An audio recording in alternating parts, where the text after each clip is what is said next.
नमस्कार दोस्तों, इस वीडियो में हम यूपी पीसीएस का जो मेंस लगा हुआ है उसकी बात करेंगे। कब है इसका? 2024 वाले का 29 जून को है। तो जिनका होगा उनने फॉर्म भर दिया होगा, तो 29 जून को ये पेपर है इस बार मेंस का। तो अब अगर हम इसकी बात करें तो इस वीडियो में हम क्या चर्चा करेंगे, तो इस वीडियो में हम जो हिंदी का मेंस का पिछले वर्ष का पेपर था वो देखेंगे, उसके पैटर्न को समझेंगे और कुछ आगे की डिस्कशन करेंगे। तो सबसे पहली चीज़ है कि हिंदी के पेपर नंबर कितने का होता है। तो पहले हम जीएस को समझते हैं। तो यूपी में मेंस कितना होता है जीएस में? अब हो गए हैं 6 पेपर, जिसमें से क्या हो गया, 4 जीएस के जो पहले से थे और 2 अब क्या हो गए हैं यूपी स्पेशल के अलग से जोड़ दिए गए हैं। उसके बाद जब हम पहले दिन मेंस देते हैं तो पहले दिन 2 पेपर होते हैं। वो कौन सा होता है? एक हिंदी का होता है और एक किसका होता है, एक ऐसे का होता है। अब जो आज हम डिस्कस करेंगे वो पूरा हिंदी पेपर के बारे में डिस्कस करेंगे। तो पहले इस पेपर को देखते हैं कितने नंबर का होता है। 150 नंबर का इसमें पेपर होता है 3 घंटे के लिए। अब 150 नंबर का पेपर होता है तो नंबर इसमें कितने आने चाहिए? पहले तो जहन में यही बात आती है कि नंबर कितनी मार्किंग होती है। तो अगर आप नॉर्मल तैयारी से जाएंगे तो 80 से 90 नंबर के बीच में एक हिंदी माध्यम के बच्चे के आते हैं, अमूमन 80 से 90 के बीच में। पर जब इसमें हिंदी की थोड़ी अच्छी तैयारी होती है तो आ सकते हैं नॉर्मल 95 के आसपास तक। फिर आते हैं कुछ लोग जो 100 के आसपास रहते हैं, मतलब कभी 98, 100 के प्लस में ऐसे आसपास नंबर रहते हैं। तो हम वो पैटर्न समझेंगे कि कहाँ पे नंबर बढ़ाए जा सकते हैं। तो इसमें मेरे भी पिछले कुछ वर्षों में 100 के आसपास नंबर ही रहे हैं, तो इस वजह से मैं थोड़ा आपको बता सकता हूँ ये चीज़ के बारे में। तो क्या है, हम पहले इस पेपर को समझते हैं। तो सबसे पहला जो क्वेश्चन रहता है इसमें वो रहता है क्या, गद्यांश के बारे में। तो गद्यांश के बारे में क्या होता है, जैसे हम हाई स्कूल और इंटर में पढ़ते हैं ना, 10th और 12th में, कि एक पैसेज दिया होता था, उस पैसेज को सही से समझना होता था और इस समझने के बाद हमें क्या दिया होता था, कुछ क्वेश्चन दिए होते थे। अब इनमें से लिखना होता है कि गद्यांश का आशय क्या है, अपने शब्दों में लिखो। फिर उसके बाद दिया जाता है ताकि एक जो लाइन है इसमें यूज़ हुई है उसके बारे में आप क्या समझते हैं। फिर जो रेखांकित जो लाइनें होती हैं, जैसे ये वाली लाइन पहले से अंडरलाइन दी होती है, इस लाइन को समझना है और उसकी व्याख्या करनी है। तो ये 3 क्वेश्चन होते हैं। अब जो व्याख्या वाला होता है वो सबसे ज़्यादा नंबर का होता है, कितने का? 20 नंबर का। बाकी दोनों छोटे होते हैं तो 5-5 नंबर के होते हैं। उसके बाद अगर बात करें सेकंड क्वेश्चन क्या होता है, तो सेकंड भी सेम सा ही होता है। गद्यांश दिया होता है, गद्यांश के बाद पहला होता है कि एक शीर्षक देना है। तो इसमें केवल एक शब्द में, मतलब 1-2 लाइन शब्द में ही शीर्षक देना होता है सीधा सा। जैसे हम कहते हैं ना, कोई स्टोरी, हमने इतना बड़ा पैसेज पढ़ा, अब स्टोरी का जो थीम थी वो क्या थी, नैतिकता और जीवन। तो ऐसे मान लो हमें एक पूरा पढ़ेंगे तो हम उसके बाद दे देंगे थीम उसका जो होगा और उसे शीर्षक कहते हैं। तो ये 5 नंबर का होगा। उसके बाद होता है धर्म और नैतिकता के संबंध, जो इसमें बात की गई होगी वो धर्म और नैतिकता की गई होगी। तो इसमें से हमें बताना है कि क्या संबंध है, स्पष्ट बताना होता है अपने शब्दों में। फिर इसके बाद होता है, जैसे इंग्लिश में करते हैं ना प्रेसी राइटिंग, तो वही चीज़ यहाँ पे होती है कि जो पूरा गद्यांश दिया है उस गद्यांश को ऐसे संक्षेपित करना है कि पूरी बात भी कह दी जाए और 1/3 शब्दों का यूज़ भी किया जाए। तो इसमें सबसे पहले क्या होता है, हमें अमूमन या तो हम काफ़ी सारे रिवाइज करके जाएं, चीज़ों को पढ़ के जाएं कि कितने शब्दों में है ये पैराग्राफ, वरना हम पिछले क्या कर सकते हैं, पिछले कुछ वर्षों के पैसेज देख सकते हैं और एक अनुमान लगा सकते हैं कि एक लाइन में लगभग कितने शब्द हो रहे होंगे। अब ये चीज़ें मायने क्यों रखती हैं, तो इन्हीं चीज़ों से हम 80 वाले से हम किस में आ सकते हैं, 90 प्लस वाले में आसानी से आ सकते हैं, 90 और 100 के आसपास नंबर में। तो हमें क्या करना होता है, हमें ये जानना है सबसे पहले कि इसमें कितने शब्द आए। मान लो इसमें 500 शब्द आए, मान लो इसमें 600 शब्द आए, मान लो इसमें 200 शब्द आए, मतलब पैसेज अलग अलग होता है पर अमूमन इतना ही बड़ा हर बार होता है पैसेज। तो हम एक अनुमान लगा सकते हैं इस पैसेज में कितने शब्द आए होंगे, पहले हमें वो अनुमान लगाना। फिर उसके बाद हमें ये तय करना है, अब ये पहले से प्रैक्टिस करनी होती, वहाँ पे सारी चीज़ें नहीं करनी, पहले से प्रैक्टिस करनी है कि हम पेपर में कैसे लिखते हैं कि वो पेज में, मतलब पेपर हम जो यूज़ करते हैं उसमें हम पास लिखते हैं, दूर दूर लिखते हैं, गैप कितना देते हैं, उस हिसाब से हमारे शब्द होने चाहिए। तो हमें 1/3, मान लो अगर ये 300 शब्दों का है तो हमें 1/3 में मतलब 100 शब्दों में ये ख़त्म करना है। तो अगर हमें 100 शब्दों में ख़त्म करना है तो हमें पता होना चाहिए कि हम एक पेज लिखते हैं तो उसमें 100 शब्द में आ जाता है, तो हमें पूरी बात को लगभग एक पेज में समाप्त करना है। ये सारी चीज़ें दिमाग में होनी चाहिए पहले से ही। दूसरा क्या है, जो मेन है मतलब अगला प्रश्न जो तीसरा प्रश्न है इसमें आते हैं कुछ लेटर, जैसे हम आपस में बात करते हैं, हम लोग क्या करते हैं, आपस में बात करते हैं, तो ये कम्युनिकेशन होता है कैसा, अनौपचारिक कम्युनिकेशन। अब सोचो कि प्रशासन के अंदर भी तो बात होता है। अब हमें कहाँ जाना है, प्रशासन में, तो प्रशासन के अंदर जब कोई व्यक्ति किसी जानकारी लेगा, कोई जानकारी देगा, तो वहाँ पे कई सारे पत्र यूज़ होते हैं। तो जैसे एक होता है शासकीय पत्र, अर्ध सरकारी पत्र, परिपत्र। तो आप सबने देखा ही होगा जो मेंस दे रहे हैं कि ऐसे काफ़ी सारे पत्र होते हैं। इन सब की अभी हम डिटेल में इसी की बात करेंगे। फिर उसके बाद अब 2-3 तरीके से आता है। एक तो प्रारूप आता है कि केवल प्रारूप बना देना है, मतलब कैसे हम लिखते। एक आता है कि जैसे इसमें दे दिया है कि कलेक्टर के द्वारा जो हुआ है मंडल आयुक्त को एक पत्र लिखना है, तो उसके बारे में पूरा लिखना है, उस टॉपिक के बारे में। फिर एक दूसरा दे दिया है, 2 आते हैं ना, तो इसमें एक आदेश जारी किया गया है जिलाधिकारी की ओर से, जहाँ पे क्या किया गया है, एक लिखना है जिलाधिकारी के द्वारा आदेशित किया गया है, तो इसमें लिखना। ये दोनों कितने नंबर के रहते हैं, 10 होते हैं। तो इसमें मुश्किल से ज़्यादा टाइम नहीं लगता है, मतलब ज़्यादा का मतलब है 4-5 ही हमें याद करने होते हैं। जैसे मेन होता है शासकीय पत्र, एक अर्ध शासकीय पत्र, एक कार्यकारी पत्र और एक क्या होता है, परिपत्र। इनमें से ही ज़्यादा हर बार प्रश्न आता है। तो ये 4-5 जो होते हैं मेन, उन्हें तैयार करना होता है। इसके बाद आते हैं विलोम शब्द। विलोम शब्द 10 शब्द होते हैं, ये पूरे 10, और 10 में से 10 करने होते हैं। इसमें कोई भी ऑप्शन नहीं है, ऐसा सोचो कि 5 कर लें या 7 कर लें, 10 में से 10 करना होता है। और एकदम सटीक जो बुकिस वाले शब्द होते हैं वही देने होते हैं विलोम में। तो एकदम जो रटे हुए कह सकते हैं कि हमें याद होने चाहिए एकदम एग्जैक्टली। तो ये है। फिर उसके बाद एक प्रश्न आता है, 2 हैं 5-5 नंबर के। उनमें क्या होता है, एक उपसर्ग होता है और एक प्रत्यय होता है। तो जो हम उपसर्ग पढ़ते हैं कि उपसर्ग का मतलब जो शब्द से पहले लगा होता है, तो शब्द से क्या लगा होता है पहले, उसे क्या कहते हैं, उपसर्ग। और प्रत्यय शब्द के बाद में लगा होता है। तो उपसर्ग और प्रत्यय के बारे में 5-5 प्रश्न होते हैं, मतलब 5-5 है, 1 2 3 4 और 5, फिर ऐसे ही 5 देती है प्रत्यय के बारे में। संख्या अलग अलग होती है पर अमूमन तो यही आते हैं। इसके बाद है कि अगला है एक एक शब्द जो हम देखते हैं ना कि पूरा एक है, जैसे अनिश्चित जीविका, तो उसके लिए एक शब्द हमें बताना है। तो अनेकार्थी शब्द जो होते हैं, तो अब बच्चे से लेकर बूढ़ों तक, तो उसे एक शब्द में हमें केवल बताना होता है। तो ये आते हैं 5, चूँकि ये थोड़े टफ होते हैं, इस वजह से ये 2 नंबर का एक मार्किंग होती है। और इनमें क्या होता है, जो अभी हम ये पढ़ रहे हैं, इनमें टोटल में से टोटल नंबर मिलता है अगर बिल्कुल सटीक से दिया जाए। क्योंकि जो हमने पढ़ा शुरुआती जो 1-2 क्वेश्चन होते हैं, गद्यांश पद्यांश, ये वाले जो पैसेज होते हैं, उन पैसेज में नंबर सटीक तो पूरे नहीं मिल सकते हैं, टोटल नहीं मिल सकते। पर जब हम ये फैक्चुअल ग्रामर की बात कर रहे हैं, तो इनमें नंबर कैसे मिल सकते हैं, पूरे में से पूरे मिल सकते हैं। जैसे अब वाक्यांश के लिए एक शब्द है, तो हर एक शब्द को अगर हम सटीकता से लिख दें तो हमें कैसे मिलेंगे, पूरे नंबर मिलेंगे। इसके बाद एक होता है वाक्य शुद्धि। अब ये वाक्य शुद्धि और ये सारी चीज़ें अगर तैयार करनी हो तो आपका आरओ भी होगा। तो आरओ की भी जैसे डेट आ चुकी है, जुलाई में है, तो आरओ में भी सेम पैटर्न ही तो आते हैं। वाक्य शुद्धि उसमें भी है, ये भी टॉपिक है। उपसर्ग प्रत्यय विलोम शब्द, ये सारे टॉपिक इसमें आते हैं, आरओ में भी आते हैं। तो यही सेम उसमें भी याद करने होते हैं, सेम इसमें भी, बस यहाँ क्या होता है, लिखना होता है। और जो अभी हमने पत्र देखे वो पत्र आरओ के मेंस में भी यूज़ हो जाते हैं। तो आरओ की हिंदी जो आरओ की हिंदी है, और मेंस की हिंदी अमूमन एक सी हिंदी होती है।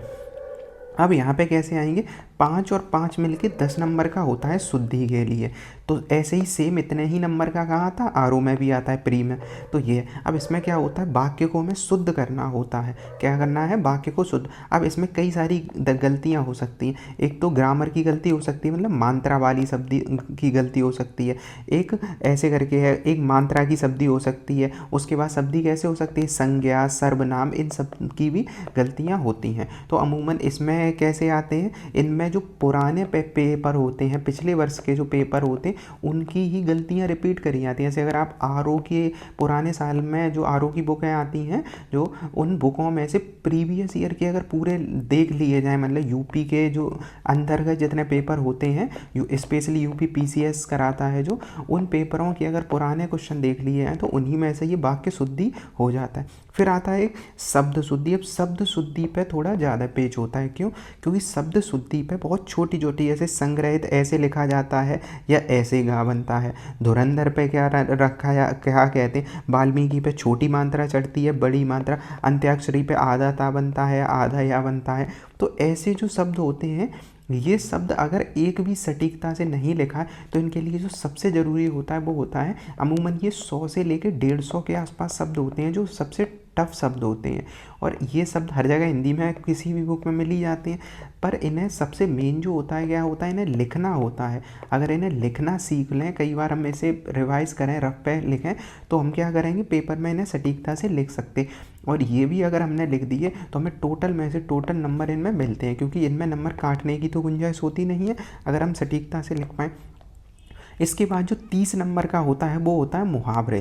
तो ये मेन होता है मुहावरे, मतलब ये 30 नंबर सीधे 30 नंबर हैं। अगर हम सोचें तो 30 नंबर मतलब काफ़ी ज़्यादा है, और इसमें भी टोटल नंबर मिलते हैं अगर हम बुकेस पूरा शब्द लिख के आएँ। हम यहाँ पे एक चीज़ गलती होती है, जैसे कि हम कभी कभी क्या करते हैं, अपनी लैंग्वेज में अर्थ लिखने की कोशिश करते हैं। जैसे मुहावरा दिया है, अपनी लैंग्वेज में अर्थ लिखते हैं, जैसे उड़ती चिड़िया के पंख गिनना, अब बहती गंगा में हाथ धोना। अब अगर हमने इन चीज़ों को ढंग से याद नहीं किया है, सटीकता से याद नहीं किया, तो अपनी लैंग्वेज में लिखने की ना कोशिश करेंगे। पर जो बुक में सीधी सीधी लैंग्वेज दी होती है, अगर हम उसे सीधा लिख पाएँ यहाँ पर याद करके, तो हमें ज़्यादा नंबर मिलते हैं, क्योंकि यहाँ सटीकता ही सारा कुछ होता है।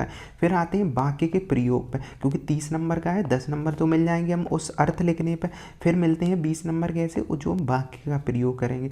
अब वाक्य का प्रयोग हमें बचपन वाला नहीं करना है कि नॉर्मल हम कह देंगे कि जो बचपन में हम करते थे ना, छोटे छोटे शब्द पुराने स्टोरी या जो रटे हुए। अब इसमें वाक्य शुद्धि कैसे करनी, मतलब वाक्य में हमें कैसे प्रयोग करना है, जीएस पेपर से उठाना है हमें। जीएस पेपर में क्या, जो GS first second third fourth ethics UP special जो भी पढ़ा होता है हमने, उन शब्दों से उन लाइनों को लेना है। जैसे करंट में है, अब कोई एक शब्द आ गया करंट में, अनुभव वाला व्यक्ति आ गया, तो हम क्या करेंगे, अनुभव में कोई एक व्यक्ति है, मान लो मोदी जी हैं, तो उनके हम कहेंगे कि अनुभवी व्यक्ति ऐसा काम कर सकता है। या अभी कोई आ गया विवाद का विषय, तो हम क्या कहेंगे, ट्रंप और जैसे जेलेंस्की में विवाद चल रहा है। तो मतलब समझ में, हम इसे करंट से, हिस्ट्री से, ज्योग्राफी से, पॉलिटी से ऐसे जोड़ने की कोशिश करेंगे। अब कोई विवाद का विषय आ गया तो हम क्या कहेंगे, ऐसे थोड़ी ना कहेंगे गाँव में झगड़ा हो गया, ये सब नहीं, हम कहेंगे सुप्रीम कोर्ट, हाई कोर्ट और सरकार के बीच में मुद्दा, या फिर दो सरकारों के, राज्य सरकारों के बीच। मतलब थोड़ा हमें पैटर्न चेंज करना है। पैटर्न का मतलब हम थोड़ा इनोवेटिव सा लिखेंगे जो जीएस से संबंधित हो, ताकि थोड़ा लगे कि हाँ हमें वाक्य का प्रयोग अच्छे से आता है। तो ये हमने देखा पूरा पेपर का पैटर्न हिंदी का। अब हम जो पैटर्न हमें देखना है, वो हमें देखना है पत्र वाला। जो एक टॉपिक हम स्टार्ट करेंगे वो होता है पत्र का। तो पत्र में हम जब सबसे पहली चीज़ देखते हैं, अब इसे थोड़ा समझना है, तो सबसे पहला एक पत्र आता है, उसे कहते हैं शासकीय पत्र। सबसे पहला पत्र क्या आता है, शासकीय पत्र। क्योंकि जब अभी हमने पैटर्न में देखा तो जो ग्रामर वाले टॉपिक हैं वो ग्रामर के तो टॉपिक हैं ही हैं, इसके अलावा जो सबसे इसमें जो पेज है, मतलब जो हार्ड टॉपिक होता है वो होता है ये 10 नंबर का, और ये 10 नंबर का 20 नंबर का। क्यों? क्योंकि हिंदी बेल्ट का कोई भी व्यक्ति विलोम, पर्यायवाची, मतलब ये सारी जो चीज़ें नॉर्मल हम देखते हैं इनसे परिचित रहते हैं कहीं ना कहीं हम। तो ये वाक्य शुद्धि, शब्द शुद्धि तो हम कर सकते हैं, पर जब लेटर और इनकी बात आती है, परिपत्र की बात आती है, एप्लीकेशन, ये सब बात आती है, तो हम क्या करते हैं, इनमें थोड़ा हम लाइटली ले लेते हैं और उसी से यहाँ पे गलती हो जाती है। यहाँ कोई शब्द की मिस्टेक, मात्रा की मिस्टेक, ये सारी चीज़ों को एक तरीके से सोचो अक्षम्य है यहाँ पे, क्योंकि इनमें अगर गलती होती है तो सीधे नंबर काट लिए जाते हैं। तो ये है। अब तो पत्र जो हमने देखे अभी, तो पत्रों को हम स्टार्ट करते हैं। आज के वीडियो में हम ज़्यादा लंबा नहीं करेंगे, हम पहले शासकीय पत्र का एक हल्का सा प्रारूप देख लेते हैं, फिर अगर ये सीरीज हम कंटिन्यू करेंगे तो इसमें आगे भी पत्र देखेंगे या और सारे टॉपिक देखेंगे। तो सबसे पहला होता है शासकीय पत्र। तो शासकीय पत्र हमारा सबसे मेन पत्र होता है, और ये ही पेपर में सबसे ज़्यादा पूछा जाता है। मतलब ऐसा समझो कि हर बार एक शासकीय पत्र, 2 क्वेश्चन में से एक तो लिखना ही है शासकीय पत्र। और अगर आपने शासकीय पत्र और अर्ध शासकीय पत्र याद कर लिए, तो अर्ध शासकीय पत्र और शासकीय पत्र याद कर लिए, तो ये समझ लेना बाकी के पत्र इन्हीं के पैटर्न पे रहेंगे, तो उनमें कुछ नहीं करना होता अलग से, सेम चीज़ें ही रिवाइज मतलब अलग करनी होती, थोड़ी अलग अलग। तो ये देखना। तो अब हमें देखना है कैसा है शासकीय पत्र क्या होता है। तो शासकीय पत्र, अब नाम से लग रहा है सरकार, शासकीय पत्र मतलब सरकार यूज़ कर रही होगी। तो शासकीय पत्र क्या होता है, एक पद से दूसरे पद। तो शासकीय पत्र की जब हम डेफिनेशन देते हैं तो डेफिनेशन रटनी नहीं है, हमें थोड़ा क्या करना है, हमें समझना है इन चीज़ों को। तो पद से पद के ओर होता है, तो एक पद से दूसरे पद के ओर, मतलब क्या हुआ यहाँ पे। अब सोचो प्रशासन में 2 व्यक्ति बैठे हैं, प्रशासन में 2 व्यक्ति बैठे हैं। अब इन्हें कोई कागजात चाहिए, कोई योजना के बारे में किसी दूसरे कार्यालय से पूछना है, तो ये क्या करेंगे, एक क्या लिखेंगे, शासकीय पत्र लिखेंगे इन्हें। तो समझ में आया, सरकार का ही ये ऑफिस है, ये सरकार की ही ऑफिस है, और सरकार के ऑफिस से दूसरे ऑफिस में एक हमने क्या किया है, एक सरकार के ऑफिस में क्या किया, हमने पत्र लिखा है। तो हमने इसमें क्या है, इस पत्र को क्या कहेंगे, शासकीय पत्र। तो इसमें क्या हमें जो मेन डेफिनेशन में शब्द याद रखने हैं वो रखने हैं, एक पद से दूसरे पद या में क्या होता है, शासकीय नीतियाँ, शासकीय क्या होती हैं, नीतियों, शासकीय नीतियों। अब यहाँ पे एक चीज़ याद रखना है, क्योंकि केवल और केवल जीएस के पेपर के लिए लागू नहीं होता है, जीएस में मिस्टेक हो सकती है, हिंदी के पेपर में दिक्कत होती है बिंदी की। अब जैसे यहाँ पे ये बिंदी लगी है, तो ये बिंदी यहाँ पे लगानी है, वरना इनमें क्या होता है, कई बार जो मतलब जो जिन लोगों ने कॉपी देखी होती हैं, तो इसमें ये है कि इसमें बिंदी वाले एरिया पे वो क्या कर देते हैं, यहाँ पे गोला कर देते हैं और इससे नंबर कट जाते हैं। तो हमें इन चीज़ों का हिंदी के पेपर में बस ध्यान देना है। तो जैसे शासकीय नीतियों, तो हमने क्या देखा शासकीय पत्र के बारे में, कि एक पद से दूसरे पद में शासकीय नीतियों, निर्णयों, एक तो नीतियाँ हो सकती, सरकार कुछ नीति बनाती है, या फिर क्या करते हैं, निर्णय लेते हैं सरकार, तो एक निर्णय से दूसरे निर्णय को परिचित कराना होगा, तो शासकीय नीतियाँ होंगी, निर्णय होंगे, आदेश भी तो हो सकते, सरकार कोई आदेश जारी करे, उसका एक विभाग दूसरे विभाग को वो आदेश के बारे में इत्तला करे। तो निर्णय और नीतियाँ, आदेश और निर्देश, आदेश और निर्देश, अथवा सूचनाएं, बस यही कीवर्ड याद रखने, फिर डेफिनेशन अपने आप बन जाएगी, अथवा सूचनाओं। तो अथवा क्या हो जाएगा, सूचनाओं इत्यादि के संपेक्ष में क्या किया जाता है, पत्र व्यवहार किया जाता है। तो हमने क्या देखा, शासकीय पत्र की जो हम इजी सी डेफिनेशन बनाते हैं, ये पत्र आलेखन का वह प्रारूप होता है। अब एक दिमाग में बनाना, कैसा प्रारूप होता है, दिमाग में यही भी तो आना चाहिए कैसा। तो ये औपचारिक प्रारूप है या अनौपचारिक प्रारूप है, तो ये कैसा प्रारूप होता है, औपचारिक। क्यों, क्योंकि ये औपचारिकता होती है, सरकारी चीज़ होता है। अनौपचारिक का मतलब होता है जो हम लोग लोकल बात करते हैं, वो अनौपचारिक होता है। तो हम क्या है, इसकी डेफिनेशन अब बनाएंगे, यह पत्र आलेखन का वह प्रारूप होता है जिसमें क्या होता है, औपचारिक एक प्रारूप होता है जिसमें एक पद से दूसरे पद, एक पद से दूसरे पद में सरकार की शासकीय नीतियों, निर्णयों, आदेशों और निर्देशों अथवा सूचनाओं के सापेक्ष पत्र व्यवहार किया जाता है। तो आपको डेफिनेशन समझ में आई होगी। सबसे पहला क्वेश्चन यही रहता है कि डेफिनेशन बता देनी है, तो डेफिनेशन। अब इसकी दूसरा क्वेश्चन जो बनता है, अभी तक आता है हर साल, वो आता है कि पत्र की विशेषताएं बता दो बस। अब विशेषताओं में भी एक खेल है कि अगर आपने एक की विशेषता याद कर ली तो समझ लेना सबकी 50% विशेषताएं याद हो जाएंगी, केवल एक की सही से कर लेनी होती है, क्योंकि फिर हमें वो पैटर्न समझ में आ जाता है कि दूसरे की कैसे बतानी है। तो अब इसे समझते हैं, कुछ विशेषताएं लिखनी हमने। अगर शासकीय पत्र की डेफिनेशन तैयार कर ली है तो अब हम विशेषताएँ भी बता सकते हैं। तो विशेषताओं में कुछ की पॉइंट होते हैं 7-8, उन की पॉइंटों को सबसे पहले बताना है। तो हम क्या हेडिंग डालेंगे, विशेषताएँ से पेपर में मान लो लिखने को आ जाए विशेषताएँ। फिर हम क्या करेंगे, जो दिमाग में पहले से ही चलना चाहिए, पहले हम 2-4 पॉइंट बना लेंगे अपने दिमाग में, पहले से ही बनाना है। जैसे हमें क्या लिखना है, उद्गम पे। अब होता क्या है, अगर हम डायरेक्ट लिखना स्टार्ट कर देंगे तो हमें ये नहीं पता रहेगा कि हमें पहली चीज़ क्या लिखनी है, दूसरी चीज़ क्या लिखनी है, तीसरी चीज़ क्या लिखनी है। तो हम इसमें कन्फ्यूज हो सकते हैं, तीसरे को हम पहला लिखेंगे, पहले को तीसरी जगह पर लिखेंगे, ये दिक्कत हो सकती है। पर अगर हम वो 7-8 पॉइंट को एग्जैक्टली याद करके जाएंगे तो हम उसे क्रम भी बनाए रखेंगे, जिससे फ्लो थोड़ा मेंटेन हो जाएगा। तो पहला हम पॉइंट डालेंगे उद्गम, अब उसके बारे में हम एक लाइन लिखेंगे। दूसरा डालेंगे हम गंतव्य, दूसरा क्या डालेंगे, गंतव्य। अब इन्हें हम समझेंगे कि इनमें है क्या, दूसरा है गंतव्य। अब सोचो, दूसरे के बाद अब कोई सी चीज़ होगी, वो कहीं से निकली होगी ना, तो उद्गम होगा, उसका क्या होगा, उद्गम होगा। फिर वो जाएगी चीज़ तो गंतव्य हो जाएगा। तो उद्गम और गंतव्य। तीसरा पॉइंट होता है उसका संचालन, उसका क्या होता है, संचालन। चौथा पॉइंट होता है उसकी विषय वस्तु। अभी हम समझेंगे इसे बहुत आसानी से। ये क्या होता है, चौथा विषय और वस्तु, तो विषय वस्तु। पांचवा जो पॉइंट होता है वो होता है भाषा और शैली। अब कुछ लोग क्या करते हैं, भाषा और शैली को एक पॉइंट में भी बना सकते हैं, पर अगर हमें याद रहे तो ज़्यादा अच्छा होगा कि हम अलग अलग बना दें। क्यों बना दें, क्योंकि अगर हम अलग अलग बनाएंगे तो हमारे पास पॉइंट ज़्यादा दिखेंगे पेपर में, और जितना पॉइंट में हम दिखा पाएंगे उतना अच्छा रहेगा। 7वां पॉइंट होता है प्रारूप, प्रारूप। 8वां पॉइंट होता है क्या, संबोधन। 8वां पॉइंट क्या है, संबोधन। इन्हें हम समझेंगे कि ये संबोधन यहीं क्यों रखा है, ये सारी चीज़ें। 9वां पॉइंट होता है समापन। 9वां पॉइंट संबोधन, लास्ट में क्या हो जाएगा, जो समापन है, संबोधन हो ही गया, अब है समापन। और अगर हमें और कुछ पता होता है तो 10वां पॉइंट हम बता देंगे अन्य। अब जरूरी नहीं है ये सारे पॉइंट याद ही रहें, अगर इसमें से 5-6 पॉइंट याद रहते हैं और अगर 1-2 भूलते हैं तो उनका सीधा लाइन लिख सकते हैं, पॉइंट नहीं भी याद है कोई दिक्कत की बात नहीं, क्योंकि जो ज़्यादातर लोग लिख के आते हैं वो बिना पॉइंट के लिख आते हैं, इसी वजह से नंबर क्या होता है थोड़ा कम सा मिलता है। तो हमें टारगेट रखना है 100 के आसपास पहुँचने का, तो 100 पहुँचने के लिए हमें क्या करना होता है कि थोड़ा और बेहतर करना होता है।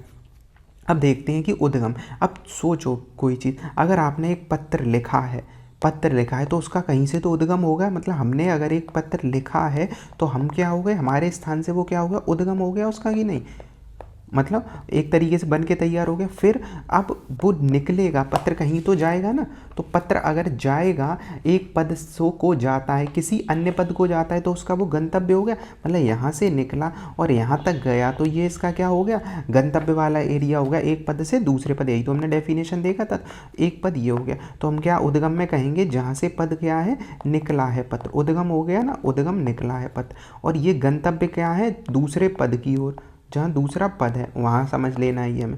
फिर क्या होगा, उसका संचालन भी तो होगा। संचालन का मतलब होगा कैसे संचालन हो रहा है, तो एक पद से दूसरे पद और दूसरे पद से अब कोई पत्र लिखोगे तो उसका रेस्पॉन्स भी तो आएगा। तो ये इसे हम क्या कह देंगे, ये पत्र कैसे होते हैं, द्वि-आयामी होते हैं। कैसे होते हैं, द्वि-आयामी, क्योंकि अगर हमने पत्र लिखा है, अब द्वि-आयामी कैसे हो सकते हैं, एक हो सकता है कनिष्ठ से वरिष्ठ, कनिष्ठ से वरिष्ठ, मतलब एक छोटे अधिकारी ने बड़े को लिखा, एक हो सकता है वरिष्ठ से कनिष्ठ, तो ये भी हो सकता है। तो समझ लेना हमें द्वि-आयामी होता है, क्योंकि अगर हमने पत्र को लिखा है तो निकला है, फिर दूसरा पत्र उसके बाद द्वि-आयामी हो गया। इसके बाद अब सोचो, ये पत्र के बारे में हम ऊपर ऊपर की बात कर रहे हैं, ये तो सारी बात है। अब पत्र, कोई पत्र खोलेगा जाके तो पत्र में कुछ लिखा तो होगा, क्या लिखा है, तो यही तो उसका विषय है और क्या उसकी वस्तु है। तो विषय वस्तु का मतलब जो पत्र जब खुला तो उसमें क्या लिखा था, ये उसकी हो गई क्या, विषय वस्तु। तो विषय वस्तु हम क्या कह सकते हैं, इसे सूचना हो सकती है कोई, जो अभी हमने देखा था ना वही है, बस सूचना, आदेश, निर्देश, वही लिख देना। मतलब हम यहाँ पे ऐसे याद कर रहे हैं कि हमें बुक की लैंग्वेज को लिख पाएँ पर बहुत आसान से समझ के, क्योंकि बुक इस वाली चीज़ें देर में याद होती हैं। तो विषय वस्तु देख लिए, विषय वस्तु में क्या होता है, सूचना और आदेश होते हैं। अब सोचो और इसे इजी करते हैं, भाषा भी तो होगी। अब वो पत्र को जो हमने देखा, वो पत्र में कुछ लिखा था, ये हमने विषय वस्तु देख ली उसकी। अब बाद में हमारे दिमाग में आया इसकी भाषा क्या रही होगी, तो हमने एक हेडिंग डाली भाषा।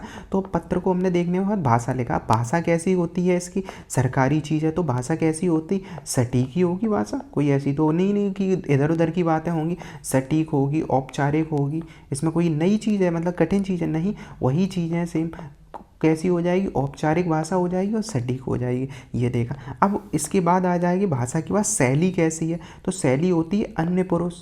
अब अन्य पुरुष का क्या मतलब हुआ, एक पढ़ते हैं उत्तम पुरुष, मध्यम पुरुष, ऐसे पढ़ते हैं ना उत्तम पुरुष वगैरह।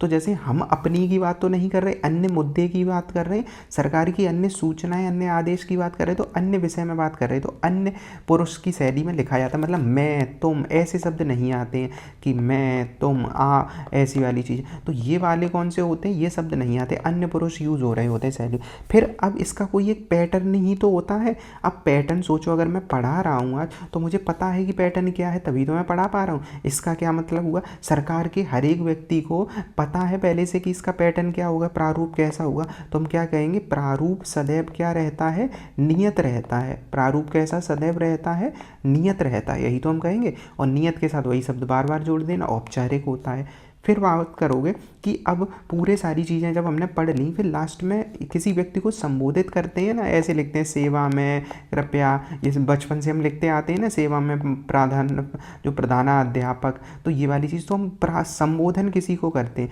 तो संबोधन भी कैसा होता है, औपचारिक होता है। तो संबोधन में भी हमें क्या याद रखना है, सदैव औपचारिक होता है। तो ये वाली चीज़ याद रखनी है, एक तो सापेक्ष नियत होता है और एक औपचारिक होता है। तो एक सापेक्षित कैसा होता है, सापेक्षिक नियत होगा, नियत होगा मतलब जो होगा वही होगा, ऐसा अपने मन से नहीं बना सकते हैं कि कोई शब्द दे दें किसी को। तो ये सामान्यतः हम क्या यूज़ करते हैं शब्द, महोदय। तो संबोधन में हम क्या लिखते हैं, महोदय। तो ये है। इसके बाद क्या होता है, फिर आ जाएगी समापन। समापन में क्या होता है, जैसे आदर सूचक वाक्य तो लिखेंगे नहीं क्योंकि ये दो अधिकारियों के बीच की बात है, यहाँ पे कोई आदर सूचक वाक्य नहीं होते हैं ना कोई विशिष्ट होते हैं, यहाँ खास शब्दावली होती है पहले से ही, उन्हें ही हम यूज़ करेंगे। फिर उसके बाद अन्य में क्या होता है, अन्य में ये है कि ऐसे कोई पॉइंट बच रहा हो तो अन्य में डाल सकते हैं, वरना ये भी लिखते हैं क्योंकि ये सरकारी पत्र है ना, तो ये गजट में प्रस्तुत होता है। किसमें प्रस्तुत, गजट में, जो न्यूज़पेपर वगैरह और ऐसी चीज़ें निकलती हैं ना, तो सरकारी कार्यालयों में जाएगा ये सारे, तो गजट में प्रकाशन अनिवार्य होता है, ये हम लास्ट वाले में लिख देते हैं। तो ये सारे पॉइंट हो गए, ये हमारी डेफिनेशन हो गई। अब मेरी उम्मीद है कि काफ़ी मैंने आसान करके ये समझाया होगा। अब थोड़ा एक प्रारूप और देख लेते हैं, फिर इसे ख़त्म करते हैं। तो 2 मिनट में हम एक प्रारूप और देखते हैं। तो सबसे पहला जब हम बात करते हैं इसकी क्या की, जो प्रारूप की, तो प्रारूप कैसे बनता है। अब पेपर में 2 तरीके से क्वेश्चन आता है। 2 क्वेश्चन क्या आता है, प्रारूप बनाने को, या केवल कह देगा ये प्रारूप बना दो, तो प्रारूप बनाना है। दूसरा कह देगा प्रारूप नहीं बनाना, पूरा लिखना है। तो एक होता है लिखना, लिखने का मतलब पूरी स्टोरी लिखनी पड़ेगी कि किस मुद्दे पे लिख रहे हैं, कि क्या कहना चाहते। प्रारूप में हम डॉट डॉट डॉट यूज़ करेंगे, वो हम समझ ही लेते हैं आसानी से पहले। तो सोचो प्रारूप। अब पेपर का हमें पहले समझना है, पेपर में इधर से लाइन होगी, आप सबने देखी होगी, इधर लाइन होती है। अब ये क्यों ज़रूरी होती है, हमें ये लाइन क्यों समझनी है, क्योंकि हमें पहले से पता होना चाहिए कि हमें कितने एरिया में ये बनाना होता है। तो ये, तो हम बीच में से मतलब थोड़ा सा गैप दे के स्टार्ट करते हैं, यहाँ से हम थोड़ा गैप देंगे, फिर हम स्टार्ट करेंगे। तो यहाँ पर लिखते हैं हम प्रेषक। अब गैप क्यों दिया वो हम ही देखते हैं। तो हम यहाँ लिखेंगे प्रेषक। प्रेषक के बाद हम लगाते हैं कॉमा। अब यहाँ पे कॉमे, पॉइंट, क्वेश्चन मार्क और हलंत वगैरह सब का ध्यान रखना होता है। प्रेषक के बाद हम पॉइंट कॉमा लगाते हैं। कॉमा के बाद हम लिखते हैं नाम। प्रेषक का मतलब क्या हुआ, सेंडर, जो भेजने वाला होता है। उसके बाद हम नाम लिखते हैं। नाम के बाद हम डॉट डॉट डॉट लगाएंगे, फिर यहाँ पे कॉमा लगाएंगे क्योंकि हमारी बात अभी ख़त्म नहीं हुई है। नाम के बाद उस व्यक्ति के क्या लिखेंगे, मतलब किसका, पद नाम लिखेंगे, उनका पद अधिकारी कौन से हैं, तो पद नाम होगा। तो मान लो कोई सचिव है, कोई है, फिर कॉमा लगा देंगे पद नाम के बाद। फिर हम लिखते हैं शासकीय पता। अब शासकीय पता पूरा नहीं लिखा जाता है, क्यों, क्योंकि इतना एरिया नहीं होता है, खाली नहीं होता। तो हम क्या लिखते हैं, ऐसे ही शासकीय, पूरा नहीं लिखेंगे, पता। उसके बाद डॉट डॉट डॉट लगाएंगे। पता थोड़ा बड़ा होता है तो 2 लाइनों में हमें डॉट डॉट डॉट लगा के अब ख़त्म करना है विषय, मतलब यहाँ पे अब हमें ख़त्म करना है। तो ये ऐसे प्रारूप लिखना होता है। तो हमने ये समझा, अभी पूरा नहीं हुआ, अभी केवल ये प्रेषक आया है। प्रेषक का मतलब क्या होता है, जो सेंडर है, भेजने वाला है। तो प्रेषक क्या होता है, भेजने वाला है।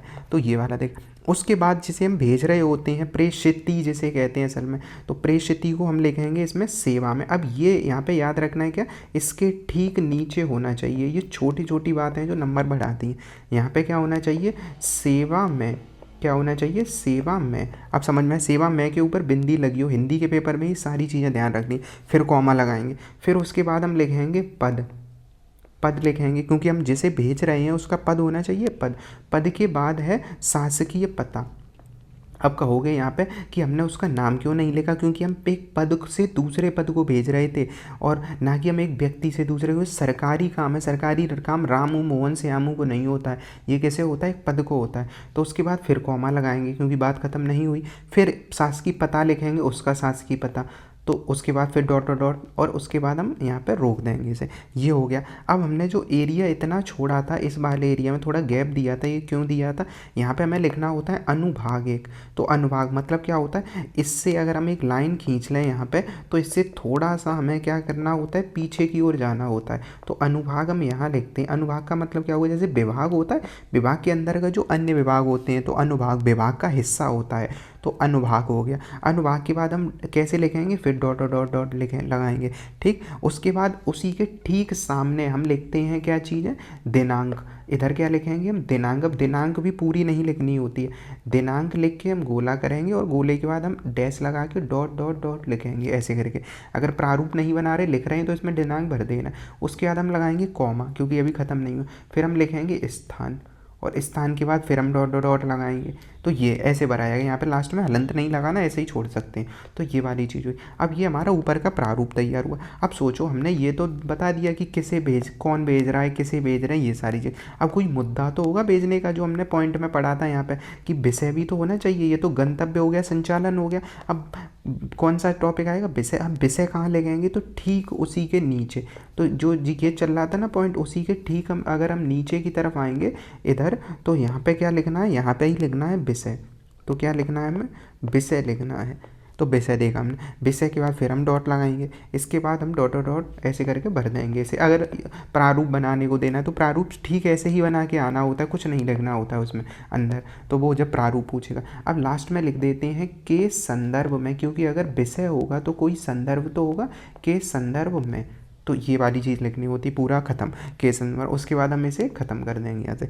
इसके बाद आ जाओ, इसके ठीक नीचे हम लिखेंगे क्या, महोदय।